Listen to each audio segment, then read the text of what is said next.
नमस्कार, प्रणाम दोस्तों। मैं सुमित सिंह आप सभी की YouTube चैनल क्राइम अनोखा में हार्दिक स्वागत करता हूं। दोस्तों, उम्मीद करता हूं आप सब अच्छे और स्वस्थ होंगे। दोस्तों, आप सब क्राइम की बहुत सारी कहानियां सुनते होंगे और एक चीज आप ध्यान देते हैं कि नहीं देते हैं, जो प्रोफेशनल किलर होते हैं, बदमाश होते हैं, गुंडे होते हैं, अगर इनको साइड कर दिया जाए तो वहीं एक बड़ी तादाद में क्राइम होती है, जुर्म होती है। इसमें रिश्ता जरूर इन्वॉल्व रहता है और रिश्ते इसमें शामिल रहता है। दोस्तों, रिलेशनशिप की वजह से भी कई सारे कत्ले होती हैं, कई सारे जुर्म होती हैं। चाहे फैमिली के अंदर की झगड़ा हो, चाहे प्रॉपर्टी के लिए झगड़ा हो, या फिर पति पत्नी के बीच की झगड़ा हो, या फिर आशिकों के बीच की झगड़ा हो। तो दोस्तों, इन कई जगहों से जहाँ रिश्ता है वहाँ जुर्म अपना जमीन तैयार कर लेती है। दोस्तों, बहुत सारे ऐसे रिश्ते हैं जिसमें क्राइम इन्वॉल्व है और बहुत सारे ऐसे क्राइम है जिसमें रिश्ते इन्वॉल्व हैं। दोस्तों, कोई ऐसा रिश्ता नहीं बचा है जिसमें क्राइम ना हो, और क्राइम से कोई रिश्ता ऐसा नहीं है कि क्राइम से वो अछूता हो। दोस्तों, माँ बाप का रिश्ता, भाई बहन का रिश्ता, पति पत्नी का रिश्ता, इन सभी रिश्तों के साथ क्राइम हुआ ही है। आज की कहानी में दोस्तों एक ऐसे रिश्ते के बीच की उलझी हुई कहानी है जिसमें एक की जान ले लेती। दोस्तों, इस कहानी में जलन भी है, प्यार भी है, हसरत भी है, जबरदस्ती ब्याह भी है, और एक घर बसाना है तो दूसरा घर उजाड़ना भी है। इस चीज की भी ये कहानी है। दोस्तों, ये सारी तमाम चीजें एक साथ आती हैं इस कहानी में, और इसका जो अंजाम है बहुत बुरा होता है। दोस्तों, पिछले साल 10 मार्च 2022 को दिल्ली के बॉर्डर के पास हरियाणा के अलवर एक जगह है, अलवर में एक इलाका है भिवाड़ी के जगह पर। वहां पे कुछ लोग शाम के आसपास टहल रहे थे और वो लोग देखते हैं कि एक बोरी में इंसानी खून का रिसाव हो रहा है। तो वो इस चीज देख को घबरा जाते हैं और वो डायरेक्ट पुलिस को इन्फॉर्म करते हैं। बाकायदे पुलिस आती भी है। पुलिस जब आती है वहां पे, बोरे की मुंह खोलती है तो उसमें एक देखती है एक लाश पड़ा हुआ है। और दोस्तों, वो जो लाश था वो बिल्कुल सुरक्षित है, सही सलामत था। और दोस्तों, जो बोरी फेंका गया था वो एक पुल के पास था और वो पुलिया एकदम सुनसान था, वहां कोई आता जाता नहीं था। और पुलिस उस लाश को देखती है और फिर पुलिस लाश उठाती है, वहां पर पंचनामा करती है और फौरन हॉस्पिटल को मुर्दाघर में भेज देती है। लेकिन दोस्तों, जब लाश के पास से कोई ऐसा आईडी प्रूफ नहीं मिल सका जिससे उस लाश की शिनाख्त हो सके, उसकी पहचान हो सके कि ये मरने वाली कौन है, कहाँ की है, इसकी कोई ट्रेस नहीं मिली, बिकॉज कोई आईडी प्रूफ मिले नहीं था। लेकिन अभी पुलिस को यह देखकर लग रहा था फर्स्ट नजर में कि इस लाश की जो लड़की है, इस लाश में उसकी उम्र तकरीबन 27 से 30 साल के बीच की है।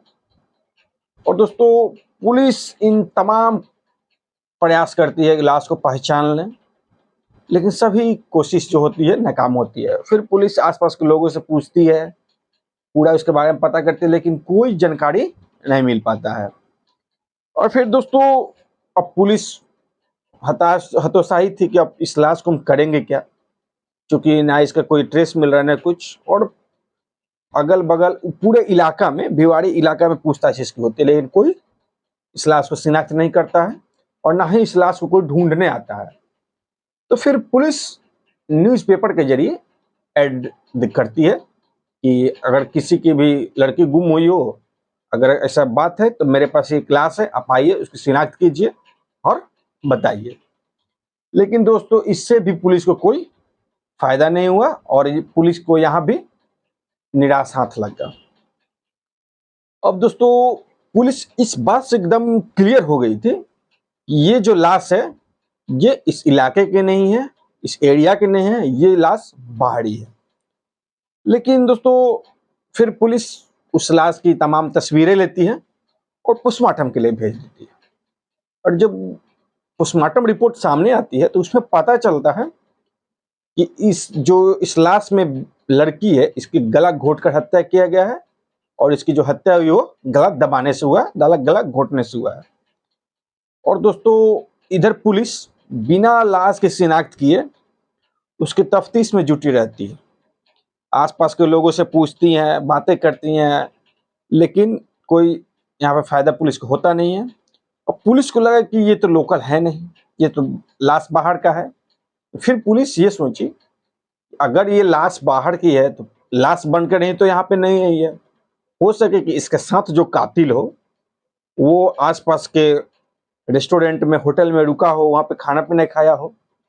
और दोस्तों पुलिस यहाँ पे अपना जो जांच की आइडिया थी, जांच की जो पहलू थी उसको चेंज कर देती है और उस इलाके के तमाम रेस्टोरेंट, होटलों के यहाँ जाती है, पूछताछ करती है और बाकायदे उस लड़की की फोटो भी दिखाती है कि आप इस लड़की को देखे हैं कहीं। तो कोई इस चीज को नहीं कहता है कि हम इस लड़की को देखे हैं। और दोस्तों इसी पूछताछ के दौरान एक होटल वाला पुलिस को बताता है कि 14 मार्च को लगभग शाम के आसपास एक कार थी जो इस इलाका में इर्द गिर्द चक्कर काट रही थी। पुलिस ने कहा कि आप उस कार का नंबर जानते हैं? तो वो बोला कि नहीं, हम तो नंबर नहीं जानते हैं, लेकिन हाँ दिल्ली के नंबर थी क्योंकि उसका डीएल लिखा हुआ था, इतना हम जानते हैं। अब दोस्तों पुलिस आसपास के इलाकों के सीसीटीवी फुटेज खंगालना स्टार्ट कर देती है और फुटेज खंगालना शुरू कर देती है तो उसमें बहुत सारे डीएल नंबर के, दिल्ली नंबर की गाड़ी आती है सामने। लेकिन अब इसमें से कौन सी कार है, कौन नहीं है, और जो चश्मदीद था, जो देखा था उस कार को घूरते हुए, उसको भी ध्यान पे नहीं किस कंपनी की गाड़ी थी, किस कलर की गाड़ी थी। बस इतना दिमाग में उसको है कि हाँ ये कार जो थी 14 तारीख को चक्कर काट रही थी इस इलाके की। और इसको इतना पता था ये नंबर जो कार का था वो दिल्ली का था, चूंकि डेल लिखा हुआ था। लेकिन पुलिस फिर भी दोस्तों सीसीटीवी के जरिए ही उस कातिल तक, उस कार तक पहुंचने के लिए तलाश में लगी रही। अब पुलिस, चूंकि एक स्टेट से दूसरे स्टेट आए हुए थे, अब पुलिस टोल प्लाजा की सीसीटीवी फुटेज खंगालना शुरू कर देता है और उसमें भी बहुत सारे दिल्ली नंबर की गाड़ियां मिलती है पुलिस को और इसमें भी पुलिस को शिनाख्त नहीं हो पाती है। और दोस्तों सीसीटीवी फुटेज निकाला जा रहा था टोल प्लाजा के आगे भी कुछ सीसीटीवी लगी हुई थी जो कि अलवर और भिवाड़ी के इलाके में एंट्री करवाती है। वहां के सीसीटीवी फुटेज को पुलिस ने खंगाला और उसमें से दिल्ली नंबर कुछ गाड़ियों को शॉर्टलिस्टेड किया और उनके बारे में पता लगाना शुरू कर दिया। और दोस्तों पुलिस ने कई सारी गाड़ियों के मालिक का नंबर लगाया, वो घर पे ही थे और उनको जांच किया और पुलिस उनको क्लीन चिट देते चली गई। और एक पुलिस को एक कार के ऊपर एक दूसरी तरीका से शक होता है और पुलिस उस कार का सीसीटीवी फुटेज के जरिए शॉर्टलिस्टेड किया हुआ था, उसमें सभी गाड़ियों के मालिक के नंबर मिले हुए थे और उसी में से एक गाड़ी के मालिक का जो नंबर मिला वो दिल्ली के करकोडोमा इलाका के रहने वाले थे और ये जो कार थी सुनैना देवी के नाम से रजिस्टर्ड थी और एक ये लेडी के नाम पे रजिस्टर्ड थी। फिर हरियाणा पुलिस ने दिल्ली पुलिस से कांटेक्ट किया कि मैंने सीसीटीवी के जरिए उस डेट को कुछ फुटेज निकाले हैं और एक करकोडामा इलाके से हमको एक गाड़ी का आइडिया मिला है, पता चला है वो 14 तारीख को घूम रही थी, इर्द गिर्द चक्कर काट रही थी, आप पता करिए कि आपके यहाँ तो ऐसे घटना नहीं ना हुई है। फिर दोस्तों और उस लड़की की फोटो भी भेजती है दिल्ली पुलिस को, बाकायदे हरियाणा पुलिस। और फिर इधर दिल्ली पुलिस तमाम अपने थानों में पता करती है कि ऐसा हुआ है क्या 14 को। तो उसी करकोड़वा इलाका से 14 मार्च को एक लड़की की गुमशुदगी की रिपोर्ट दर्ज हुई थी, जिसका नाम था प्रियंका, और उसकी उम्र तकरीबन 27 साल थी। अब इधर से एक हरियाणा पुलिस की टीम दिल्ली पहुंचती है, और दिल्ली आने के बाद सबसे पहले प्रियंका के घर जाती है और उन लोगों से मिलती है। और पुलिस को प्रियंका के घर वाले जो बताते हैं कि प्रियंका 27 साल की थी और वो पढ़ी लिखी लड़की थी, और वह ट्यूशन पढ़ाती थी और ट्यूशन पढ़ाकर अपना गुजारा करती थी, और वह देखने में भी अच्छी थी, काफी खूबसूरत भी थी। और 14 मार्च को वो घर से बाहर यह कहकर गई कि मैं एटीएम से पैसे लेके आ रही हूँ, और लेकिन उसके बाद वो वापस नहीं हुई। शाम हो गई, रात हो गई, देर रात हो गई, तब हम लोग जाकर पुलिस स्टेशन में उसकी गुमशुदगी की रिपोर्ट लिखवाएं, और वो अपना मोबाइल घर पे ही छोड़ के गई है। तो ये सब जानकारी पुलिस को मिलती है वहां से। और इस दौरान दोस्तों पुलिस की एक और जानकारी मिलती है कि वो ट्यूशन कहाँ कहाँ पढ़ाती थी। तो घर से कुछ दूरी पे एक कपिल गुप्ता नाम के व्यक्ति थे, जो कि एक बिजनेसमैन थे दिल्ली के। उनके घर में जाकर उनके 2 बच्चे थे, उन दोनों बच्चों को ट्यूशन पढ़ाती थी, वो भी पिछले 7-8 साल से। और प्रियंका दोस्तों जिन जिन बच्चों को ट्यूशन पढ़ाती थी उन सभी के माँ बाप से जाके पुलिस पूछताछ भी करती है, और 2-3 माँ बाप से पूछताछ करने के बाद पुलिस आती है फिर कपिल गुप्ता के घर पे, और कपिल गुप्ता से पूछताछ करना शुरू करती है। तो कपिल गुप्ता बोलते हैं कि नहीं, 14 मार्च को प्रियंका घर पे मेरे ट्यूशन देने नहीं आई थी, हमको इसकी कोई आइडिया नहीं है। और फिर पुलिस कपिल गुप्ता की पत्नी से पूछताछ करना शुरू कर देती है। और दोस्तों कपिल गुप्ता के पत्नी का नाम था सुनैना। और पुलिस वाले पूछते हैं कि आपका नाम क्या है, और जैसे ही कपिल गुप्ता के पत्नी अपना नाम बताती है, पुलिस चौंक जाता है, पुलिस की एकदम सिहरन महसूस होने लगता है। उन्होंने बताया कि मेरा नाम सुनैना है। फिर पुलिस को याद आता है कि हमने जो शॉर्टलिस्टेड कार की हुई थी, 14 तारीख को जिस इलाका में लाश मिली थी, उसी इलाका में इसी सुनैना नाम की एक कार रजिस्टर्ड नंबर से शिनाख्त किए थे हम लोग, और इनका भी नाम सुनैना है। और दोस्तों यहाँ से पुलिस को लग गया कि यहाँ से सीधा कड़ी जुड़ रहा है इस घर से प्रियंका के कत्ल में। और फिर पुलिस पूछताछ करती है, सुनैना से कहते हैं कि आप उस दिन कहाँ थी। तो आपको पता है 14 तारीख को आपकी कार जिस इलाके से लाश मिली है उस इलाके में चक्कर काट रही थी। तो प्रियंका बोलती है कि हम तो अपना घर पे थे, और बाकायदा अपना सारा प्रूफ देना शुरू करते हैं कि हम घर पे थे। और फिर पुलिस कपिल गुप्ता से पूछताछ करना स्टार्ट कर देती है। वो थोड़ा घबरा जाता है। फिर पुलिस उससे सख्ती से पूछताछ करना स्टार्ट करती है। तो पहले कपिल गुप्ता ने अपना मुंह खोला, फिर उसकी पत्नी सुनैना ने अपना मुंह खोला। जब दोस्तों दोनों ने मुंह खोला तब ये कहानी सामने आई, और ये कहानी थी कि कपिल गुप्ता के घर पे उनके दो बच्चे और एक पत्नी रहते थे, और कपिल गुप्ता के घर पे ये प्रियंका पिछले 7-8 साल से उन दोनों बच्चों को ट्यूशन देने जाती थी।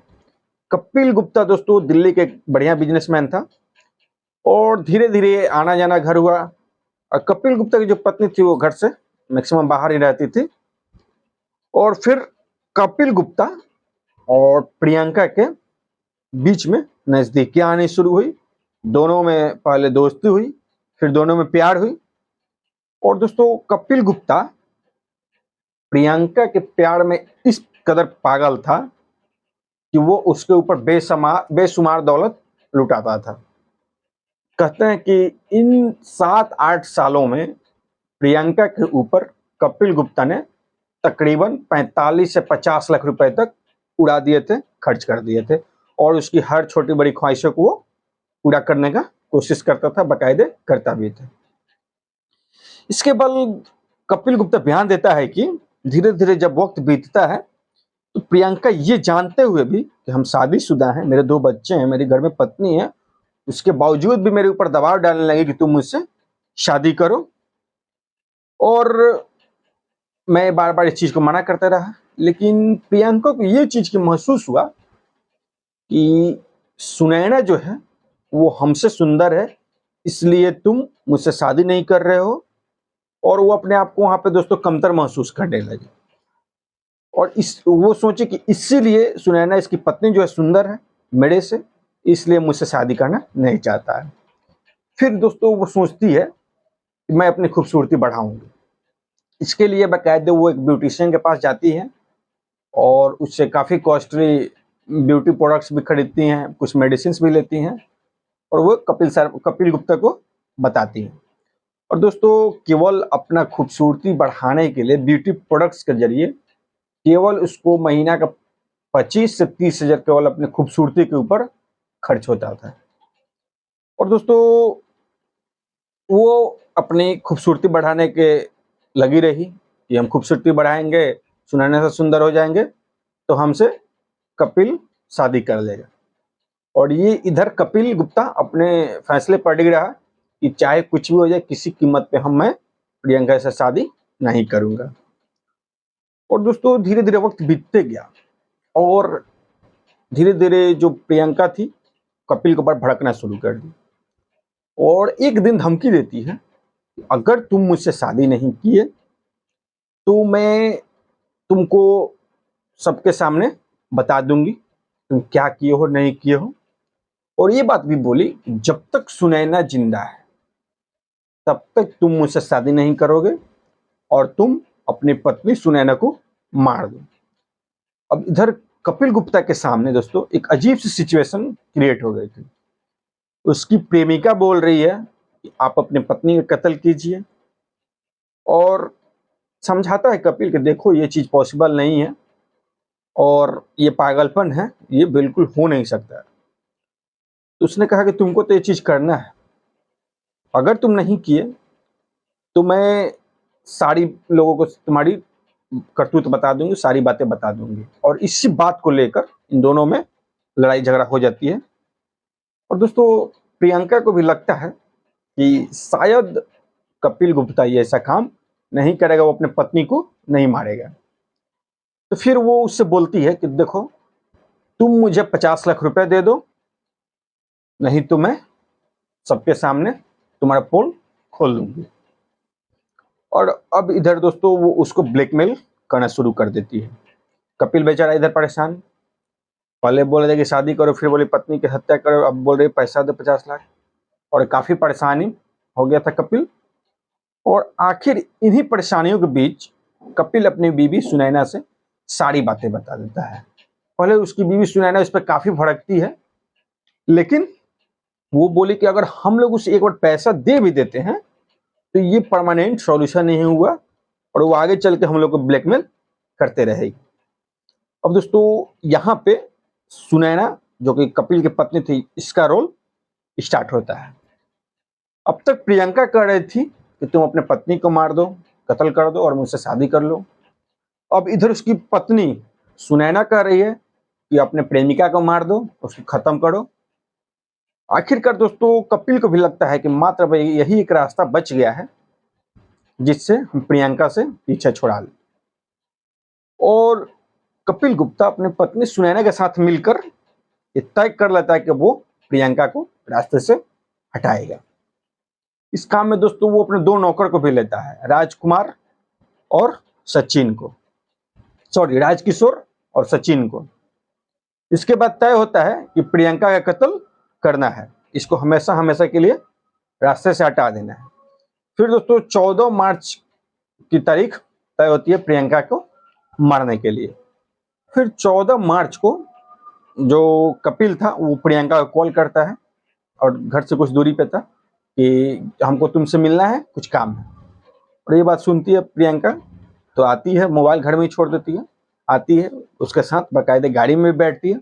और दोस्तों वहाँ पर पहले से उसके दोनों नौकर राजकिशोर और सचिन, ये दोनों उस कार में पहले से ही मौजूद बैठे हुए थे। और दोस्तों वो दोनों नौकर को गुप्ता ने पूरी शराब पिला रखी थी ताकि वो मर्डर करेगा, कत्ल करेगा तो उसमें कोई उसको हेजिटेशन ना हो, कोई झिझकाहट ना हो। और इसके बाद बोलते हैं प्रियंका गाड़ी में बैठा था, बोलते चलो हम लोग घूम के आते हैं कहीं। और फिर दोस्तों गाड़ी हरियाणा की तरफ निकल जाती है और हरियाणा बॉर्डर क्रॉस करते हुए वो अलवर के इलाके में पहुंचती है गाड़ी। इसी रास्ते के अंदर ही वो जो दोनों नौकर थे वो प्रियंका के ऊपर टूट पड़ते हैं और उसका गला दबाकर हत्या कर देते हैं, मार देते हैं। और दोस्तों वो जब ऐसा काम कर रहे थे, उसकी हत्या कर रहे थे, तो वो अपने गाड़ी में काफी लाउड साउंड में भजन बजाकर पूरा छोड़े हुए थे। अमूमन दोस्तों अगर कोई गाना बजाएगा, कोई अगर कुछ और बोलेगा, गाना कोई वायलेंस टाइप का रहेगा या फिर अश्लील रहेगा तो उस पर पुलिस ध्यान भी देती है, पुलिस उसको बाकायदे रोकती भी है। लेकिन अगर आप भजन चला के चल रहे हैं कितना ही तेज साउंड में तो शायद लोग उस पर गौर नहीं करता है। और वो भजन इधर चलाया है और इधर प्रियंका को गर्दन दबाकर मारा जा रहा है। और भजन का चलाने का उद्देश्य था कि अगर प्रियंका कितने भी तेज आवाज से चिल्लाएगी, चीखेगी, इसकी आवाज बाहर नहीं जाएगी। और दोस्तों फिर तातरपुर थाना के इलाके में एक पुलिया थी, वहां बहुत सुनसान पुलिया था वो, और सन्नाटा भी था। और ये लोग मौका देखकर शाम के इंतजार किए और मौका देखकर उस लाश को उस पुलिया के नीचे छोड़ दिए। और दोस्तों लाश तो फेंक दी, लेकिन लाश फेंकने के बाद इन लोगों के दिल में चोट बैठ गया था। और उसके बाद वो लोग रेस्टोरेंट जाते हैं, बाकायदे खाना भी खाते हैं। और दोस्तों खाना खाने के बाद वो लोग फिर उस इलाके की चक्कर काटते हैं, क्योंकि दिल में तो पहले से चोर बैठा हुआ था। 2-3 चक्कर काटते हैं वो लोग। और अगर वो 3-4 चक्कर वो लोग नहीं काटते, खुद पुलिस बताती है कि इस केस को सॉल्व करना बड़ा ही मुश्किल का काम था।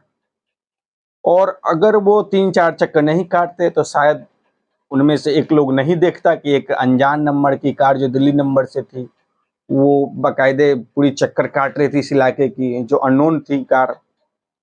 और दोस्तों ऐसे 3-4 चक्कर ने कत्ल की सुराग छोड़ दी और इस सहारे पुलिस इन तक पहुंची और इस केस को ऐसे सॉल्व किया। दोस्तों अभी कपिल गुप्ता, सुनैना और वो दोनों नौकर जेल के अंदर हैं। तो दोस्तों कुल मिलाकर इश्क मोहब्बत और एक रिश्तों के बीच एक लड़की की कत्ल हो गया और वो सुनैना और कपिल के दोनों बच्चे थे, फिलहाल अनाथ हो गए हैं चूंकि उनका दोनों माँ बाप जेल में हैं। बस फिलहाल के लिए दोस्तों इतना ही, मिलते हैं नेक्स्ट वीडियो में। तब तक आप मेरे वीडियो को पूरा देखें, चैनल को सब्सक्राइब करें और हाँ दबा के शेयर करें।